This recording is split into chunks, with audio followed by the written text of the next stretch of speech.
In this video, we're going to discuss lines. Now, I think we all know what a line is. It is that narrow band that travels indefinitely both directions, goes on forever, and it has an infinite number of points. And we've graphed lines, but we've done so by plotting points. And that's not a bad thing, right? We've said before that plotting points is how we can approach any shape or any function that is new to us. However, we're going to begin our journey into becoming a little bit more intelligent, becoming a little more efficient. What we want to do in this video is we really want to understand how do lines work? What are their key components? And then I won't just have to plot points. I won't just have to choose x values and see what their y values are. I'll understand how to draw that line, how it's going to move around its points. So we're going to start with a format of an equation. This format is y equals mx plus b. And this equation has a very special name. It is called the slope-intercept form of a line. And that name is very telling. There must be a slope involved, and there must be an intercept. The m is what we call the slope, and the b is what we call the y-intercept. And so the only thing the name doesn't give us is it doesn't tell us that that b is in fact the y-intercept, not just an intercept. But once we understand how this equation works, this makes lines very, very easy. So let's take an example. Let's graph the line y equals 2/3 x plus 3. So the first thing I'm going to do is I'm going to come in here and I'm going to define the key components. And so I see this 2/3 here. Well, that's sitting next to the x. And so if we compare it to our slope-intercept form, that must be the m. M is 2/3. And then the b is whatever is not attached to the x. That is equal to the 3. I'll go ahead and caution you. Sometimes these things might be given out of order. They might not be given in exactly this form. If we don't see that the x is the first term, then we need to just think about whatever is with the x as our slope versus whatever is by itself is the y-intercept. So once we've picked out these key components, we're pretty well set. So now I'm going to do my graph. The first thing I'm going to do on my graph is plot the point. And the only point I have is that y-intercept, the b. So 3 is going to be where my graph crosses my y-axis. And I'm just going to do a sketch of this. It is much better to use graph paper, but just for time efficiency, I'm going to just do a little sketch. So my y-intercept is 3, and then my slope is not actually a point. It just tells me how to travel to my next point. This is like a set of instructions. If I say turn right, go up 1, and then go left by 2, you have no idea where you are because you don't know where you started. So I need to know where I started, and we said we started that y-intercept of 3. And then from here, this slope tells me how to move. And so we should talk about this slope for just a second. Slope, or what we define as the m, is equal to the rise over the run. The run, not the rum. The run. So here I have a rise of 2 and a run of 3. Well, what that tells me to do is to go up by 2 and at the same time go over by 3 units. And so that would be my next point, giving me the instructions for how to get to my next point. So here's my first point. I go up by 2, I go over by 3, and if I connect these dots, that will give me my line. If I were to go up by another 2, going off the edge of my graph here, and over by another 3, notice that point is going to be another point along the graph. If I were to go up another 2, over another 3, that'll be another point. We get the idea. We're going to have infinitely many points that we can get to by starting at any one point and then traveling by that slope amount. Then the other thing we can do, think about this slope. Anytime we have a positive slope, that could be equal to a positive over positive as we had, but it could also be equal to a negative over a negative. So I chose to go up by 2 and right by 3 because I was moving positive and positive. However, if I had a negative 2 over negative 3, that's also equal to a positive 2/3. So I could have viewed this as going down by 2 and then left 1, 2, 3. And notice that point right there falls along the line as well. Down 1, 2, over 1, 2, 3. We move negative in both directions. So if we have that positive slope, the key is the line is going to be going uphill. We can count up and right, or we can count down and left. So let's do an example with a negative slope. This time I'm going to take the line y is equal to 2 minus x. So I'm going to start off very similar. I'm going to pick out my slope and my y-intercept. We'll start with the slope. So before the slope was the thing in front, but here it's not, because this isn't in that y equals mx plus b. The x is over here, and so the m is whatever is attached to that x. Now I don't see any number sitting in front of that x, but I know there's always an understood 1 there, because there is one x, there is one of them. And then because there's a negative in front, it has to be a negative 1. My b is whatever's not with the x, and so in this case that would be the 2. So now I have those key components and we can do our graph. Once again, I have to start with the y-intercept. And from here, I'll move to my next point by following the slope. Well, here I have a slope of negative 1. That's not one number over some other number. But we can always write that as a fraction. Remember, any whole number is that number over a 1. And so I could write this as a negative 1 over a 1. And so that would be telling me to go down 1, negative 1, and then right 1 because we had a positive 1. And so this would be my line, slope of negative 1. Now, why did I put the negative on top? Isn't negative 1 over 1 the same as 1 divided by a negative 1? So let me just write that out. Is this not the same as 1 over negative 1? Well, yes, it is the same. So let's see if we get the same line. We could have gone up 1, a positive 1, but then gone to the left by 1. And notice, is that point also on the line? Sure is. So like what we saw with the positive slope just a second ago, we kind of get to make that choice as to whether we're going to go up or down. But once we make that choice, the sign of the slope decides what we do next. So here we had a negative. If I went down, I had to go positive. I had to go right. If I went up, if I went positive, I had to go left. I had to go negative. So I had to make sure those directions were mismatched. If I had the negative slope, positive on one direction, negative on the other. Versus the positive slope, I had to do the same direction in both cases. Now let's take the equation 2x minus 3y equals 4x plus 6. And we're going to do the same thing where I try and pick out my slope and my y-intercept. Problem is, there's a big jumble over here. The y is not by itself. If I want to have an equation in that slope-intercept form, the y must be by itself. And so I can't tell what the slope or the y-intercept is currently because it's not in the right form. So we're going to have to solve for this y over here. So I'm going to start by subtracting that 2x. So I'll have a negative 3. Let me put it back in black. I will have a negative 3y equals 2x plus a 6. And then I need to get that y all by itself, so I'm going to divide off the negative 3. So I'll have y equals negative 2/3 x minus 2. And so now I've finally gotten to a point where I can look at what the slope is. It's a negative 2/3. And then the y-intercept, I called that a b, it should be the m. The slope, the m is the negative 2/3. The b is the negative 2. And so now we can graph this.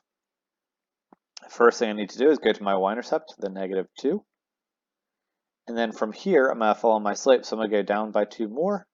And then right 1, 2, 3. That'll get me to my next point. Conversely, I could have gone up by 2 and then gone left 1, 2, 3. It'll still get me to the same point. And if I connect those dots, didn't hit it dead on, but we get the idea. That would be a negative slope. Notice that negative slope is going downhill. Let's do just a couple other quick examples that might seem a little bit weird. So we have graph y equals 2x. So if I go to pick out my key information, the m is equal to 2, but my b this time, well, I don't see anything that's not within x, so there's nothing there. Well, nothing is just 0. And so we can have y-intercepts of 0. If there's no constant term or no term not with the x, we have a y-intercept of 0, meaning this passes through the origin. And from there I have a slope of 2, meaning I go up 2 and over 1. And so this would be my line. We could also see y equals something like just 2. Well, that means that our x, this time has zeroed out, meaning the slope is 0, and then the y-intercept is the only thing remaining. There is no x, meaning there's 0 x's, so we have a y-intercept of 2. And so now, go up 2 on our y-axis, and then a slope of 0 means I don't go up or down at all, but I do go over. So what that does is it gives us horizontal lines. Horizontal lines always have the form y equals b. Horizontal lines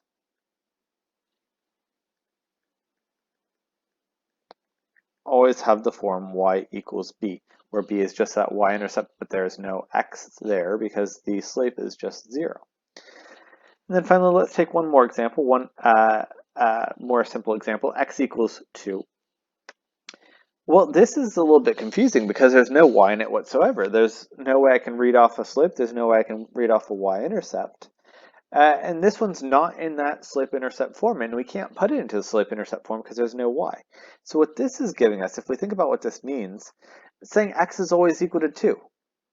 Like back here, y was always equal to 2. 2 here, 2 here, 2 here. It doesn't say it depends on x at all. There's no dependency on x. Here we have no dependency on y, so x is always equal to 2 regardless of what the y is. And so if we see what that's giving us, it is giving us a vertical line. And vertical lines always have an undefined slope.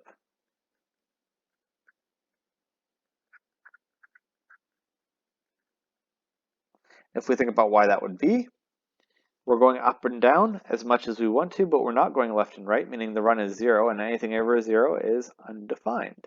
So this is an example of a vertical line, and anytime we see that x is equal to, I'm going to call it a, that is an example of a vertical line, a just being the placeholder here of where we're going through on the x-axis. So 3 slightly different examples, really not all that different. The first 2 identical in terms of skills and thought processes.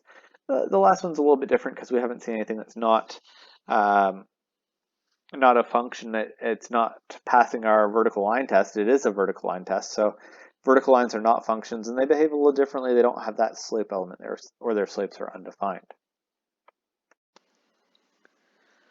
Let's do a slightly different example. Let's kind of go the opposite way this time. I want to find the equation of the line from the picture. So the opposite, we're writing down that equation that would get me to this graph. I'm going to approach it much the same way. I'm going to start by looking for what is my slope, what is my y-intercept. But I am going to start with the y-intercept, kind of like when we graphed, right? If we're going to graph something, we always start by graphing the y-intercept first. We need that point. It's just the easiest thing to see right away. It gives me that frame of reference, or that point to count off of. So I can see that my y-intercept is the point 1, or 0, 1. From there, I need to figure out how far I count.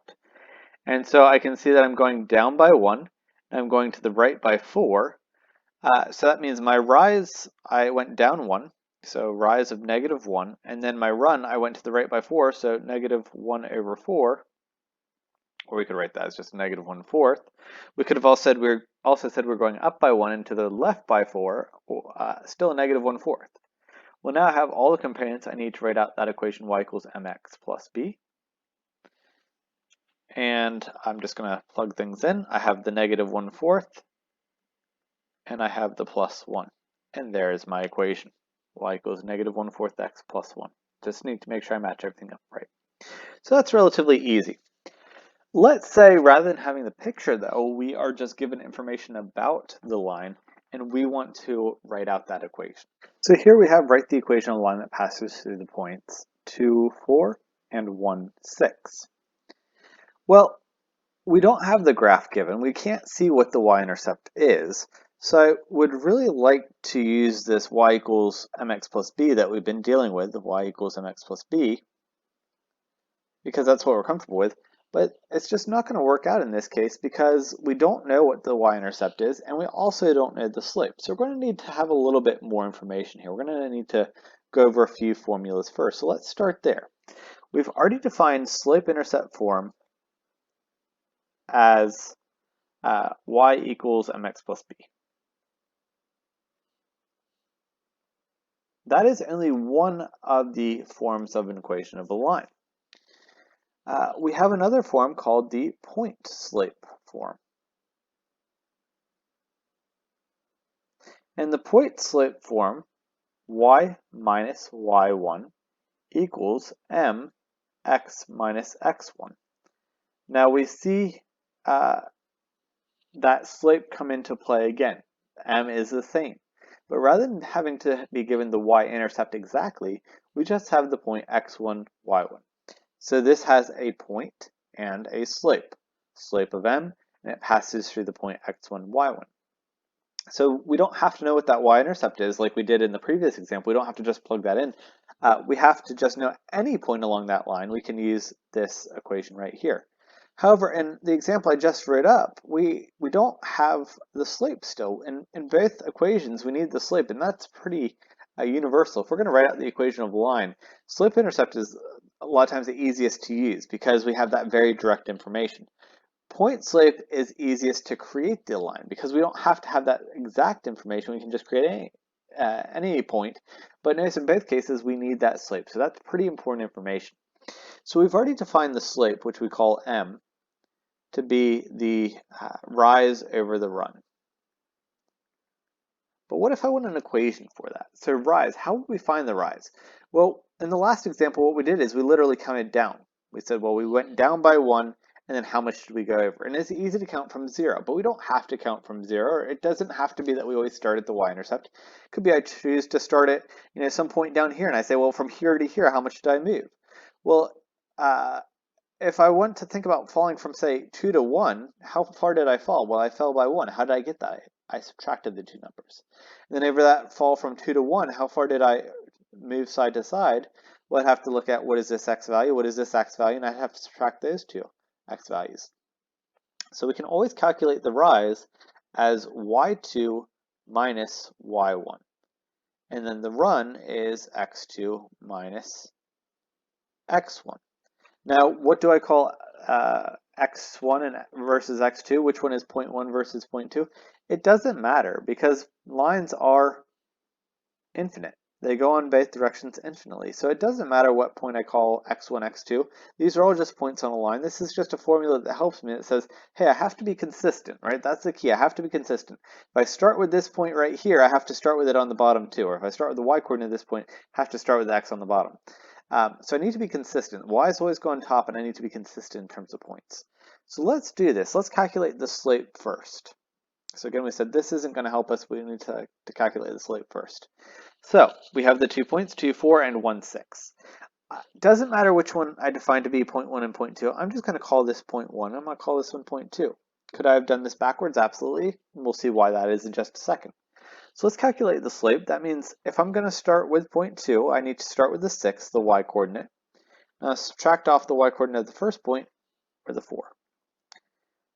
Then on the bottom, I have to start with the 1, and I'm going to subtract the 2. So when I do this, 6 minus 4 is 2, 1 minus 2 is negative 1, 2 divided by negative 1 is a negative 2. Now maybe you're saying, no, I really would have liked to have called this 0.2 and this one 0.1. Why do I care? I don't, but let's just see what happens. So this time I have to start with the 4. I'd have a 4 minus a 6. Well, that seems like it's going to be a problem because the sign's going to be wrong, but let's see what happens in the bottom. In the bottom, we're going to start with the 2 and we're going to subtract the 1. Again, I have to keep the y's on top and I have to be consistent. So I start with the 4 on top this time, have to start with the 2 on the bottom. 4 minus 6 is a negative 2. 2 minus 1 is 1, and notice I'm back to that same negative 2. This is the same idea as what we saw when we were graphing these things. It doesn't matter if we go up and then right, or if we go down and then left, as long as we're consistent. So we know that our slope is at negative 2 now. We need a point. We have 2 points, in fact, so it doesn't matter which one we choose. Key is I'm just going to choose 1. And what I like to do is I like to kind of make a little line, make it very clear where I'm starting my calculations at. I'm going to choose a slope of negative 2 because that is the slope. I'm going to choose to use a point of 2, 4. Why that one? It's as good as any. It is one that I know, and I want to make sure I'm just using 1 point. So from here, I'm going to use that slope, point slope form. So the y minus y1 equals mx minus x1. And so my y1, as the point I've chosen it, was a 4. The slope is negative 2. And then the x1 was the 2. So notice when I import those points in, I have to switch both of their signs. So it's the -4 and the -2. So if all I asked for was an equation, this is an equation. This would be an equation in point slope form. Now, you might be saying, well, what if you had chosen that other point, the 1, 6? Wouldn't you end up with a different line? You would in terms of this formatting appearance, but it would be the same exact line as what I have here. And so to see that, to kind of standardize these things, this is another reason that slope-intercept is so nice. I'd really like to standardize this so I could compare it to what happens when we use the other point, the 1, 6. So let's go ahead and put this equation into slope-intercept form. So how do I put something into slope-intercept form? I have to solve for y. So the first thing I'm going to have to do is distribute that -2. So I have a -2x plus 4. And then I need to get rid of this 4 here to get y all by itself. So I'm going to add that 4 over. And so I have a plus 8 back there. And so this would be my equation in slope-intercept form. So a lot of times, if you see the instructions on your homework or in the textbook, it asks you to put equations into slope-intercept form just because it kind of standardizes it. Let me rework this problem, but this time I'm going to use the point 1, 6, the other point that we had given. We're going to see that originally that equation looks a little different, and then we're going to see that it looks exactly the same. So we'll have y minus 6 equals -2, x minus 1. I'm going to do the same thing. So this is my point slope. Notice very different in appearance than before. But let's standardize it. Let's put it into that slope-intercept form. So I'm going to start by distributing the -2. And then I add that 6 over x plus 8. And notice I've gone to the exact same point, exact same equation. Doesn't matter which point I start with, I get to the same equation either way. Now there are a couple other forms of lines, so I'm going to go and add those to my list over here. So far we have the slope-intercept form, we have our point slope form, two other forms of lines, the standard form and the general form.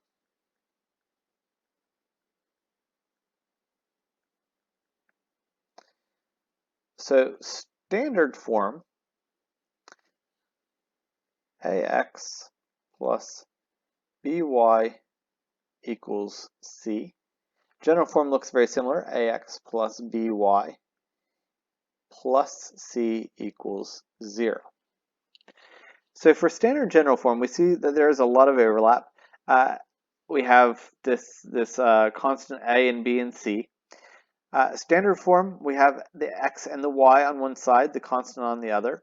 General form, we have everything on one side, a 0 on the other side. Now, different books will give different definitions here. And so the book that we are using is actually a little bit less particular. It says that it doesn't really give a whole lot of restrictions for a and b. It doesn't say much at all about them, other than the fact that it has to be x, then y, then constant, regardless of which side it is on for the two forms. However, general practice is that a should be positive, and the a, b, and c should be integers.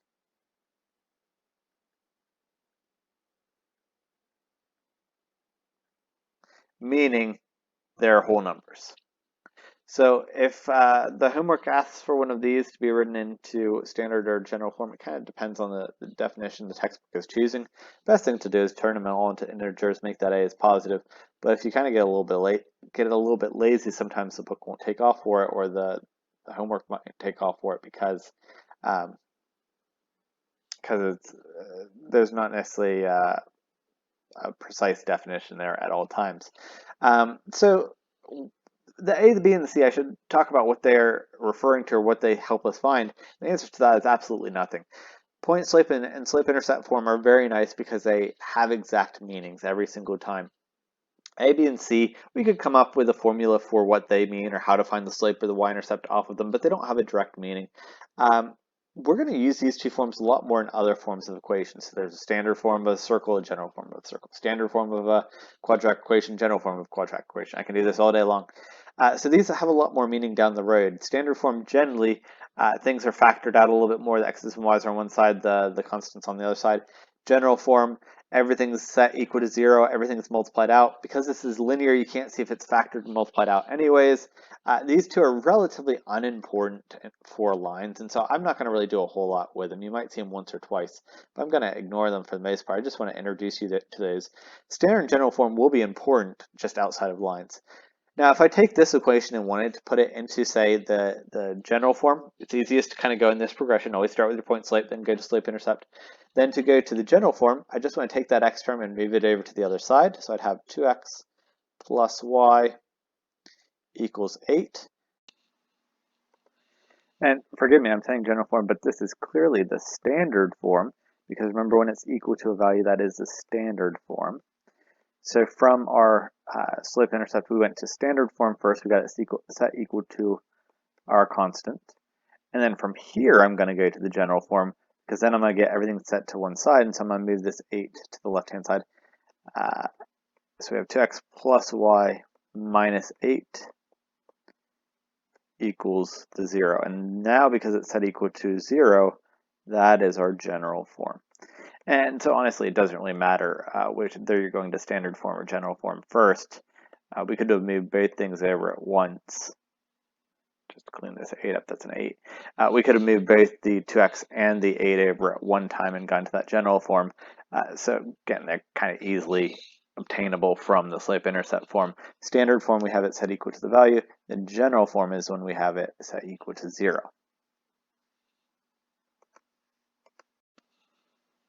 All right, so I'm going to do one last thing in this video, just talk about a couple of neat key terms. We're going to use a lot of the same skills we've been doing. We're going to create the equations. We're going to know how to graph the slope, the line. But those new terms that I'm going to throw at you are parallel and perpendicular. I imagine we've seen these before. We probably know what they are, but just to run back through them. If I have two lines that never get any closer nor further away from each other, those are called parallel lines. If I have two lines that form a right angle to one another, for instance, the x and the y-axis are perpendicular, but it doesn't have to be strictly those. This would be another example. These two lines, when they intersect, they form right angles. Those lines are perpendicular. Parallel lines, let's assign these both slopes of m1 and m2, just representing slopes. Parallel lines always have the same slope, and then perpendicular lines always have what we say are negative reciprocal slopes. So if I have m1 and m2, we could say m1 is equal to a negative 1 over m2, or conversely, m2 would be equal to negative 1 over m1. I also hear the term opposite reciprocal. I really prefer to use the word negative. I think it's much more meaningful than just opposite. Opposite's a little vague at times. So negative reciprocals is how I like to define the perpendicular lines. So let's just play with this idea for a quick minute. Let's say that we had a slope and we wanted to find its parallel slope. Abbreviate par, and then perpendicular, abbreviate perp. Let's say we start with a slope of 1/3 and we want to tell what the parallel slope would be. Well, parallel means we keep it exactly the same. Easy enough, it's just 1/3. Perpendicular, I need to make it negative. I need to switch its sign, so negative. And then we have to flip the fraction, so 3 over 1, which we can always just simplify to negative 3. Let's say we had the slope of negative 5/9. Well, parallel, I'd leave it exactly the same, negative 5/9. And then perpendicular, I have to use the opposite sign or make it a negative. So negative turns into a positive. Then we flip our fraction, so we get 9 over 5. Perpendicular doesn't mean we'll always have a negative. It means we switch the sign from before. Let's say we had a slope of 5. Well, the parallel would be 5. The perpendicular, we switch its sign, it becomes a negative. We put the 1 over 5. Let's do just one more. Let's say we have a slope of 0. Parallel slope would also be 0, and then perpendicular, well, 1 over 0, that's undefined. So let's think about what that type of line would look like. If we have a slope of 0, it's a horizontal line. And if we think about the reciprocal to a horizontal line, it's a vertical line. And vertical lines have an undefined slope, because if we think about the rise over run idea, for a horizontal line, the rise is 0, the run is any number, right? We can choose any number it's running by, so an infinite run. So 0 over something is always 0. And then the perpendicular line, the perpendicular to the horizontal line, or the vertical line, we have a run this time. A run of how much? Well, infinity, because we're going up and down infinitely much. How much are we going side to side? 0. And so we have something over 0. That's a problem that is undefined. And so if we ever see slopes 0, undefined slopes, we now know what those look like. But I said the goal was to really continue playing with this idea of finding the equation. So let's find the equation of a line parallel to 2x plus 3y equals 4 that passes through the point 1, negative 5. So if we're going to build the equation of a line, we're going to use the y minus y1 equals mx minus x1, our point slope form. I have a point, but I need the slope, and the slope now is tied up in this other equation. So we saw last time to find that slope, we had to use our slope equation, y2 minus y1 over x2 minus x1. Here, what I'm going to have to do is do a little rearranging with this thing. I'm going to take this 2x plus 3y equals 4. I'm going to solve it for y to see what the slope of this one is, because I want a parallel line, meaning the slope needs to be the same. So I'm going to start by subtracting over that 2x. And then I'm going to divide by 3. And really, I don't even care about the 4/3. That is the y-intercept, which I don't care at all about. I only care about this slope right here, the negative 2/3. So now what I know is when I'm using this equation, I'm going to use a slope of negative 2/3, and I have a point of 1, negative 5. So this is one reason I always like to write that information out at the top of my paper. Saw me do that in the last case. When we're pulling that information off the line, especially when we get to the perpendiculars, it changes. And so I don't want to just say, hey, my slope from before was negative 2/3. That's true. But I don't want to necessarily just use that. I want to use it in this case because I want a parallel line. So let's set up that equation. Y minus, well, we had a negative 5 for the y1, so that switches it actually to a plus 5, y plus 5. And then the slope negative 2/3. The x value was 1, so x minus 1. That would be our point slope form. I didn't tell you what form it's in, but I wanted the answer in, but let's go ahead and take it into the slope intercept form. So I'm going to distribute that negative 2/3.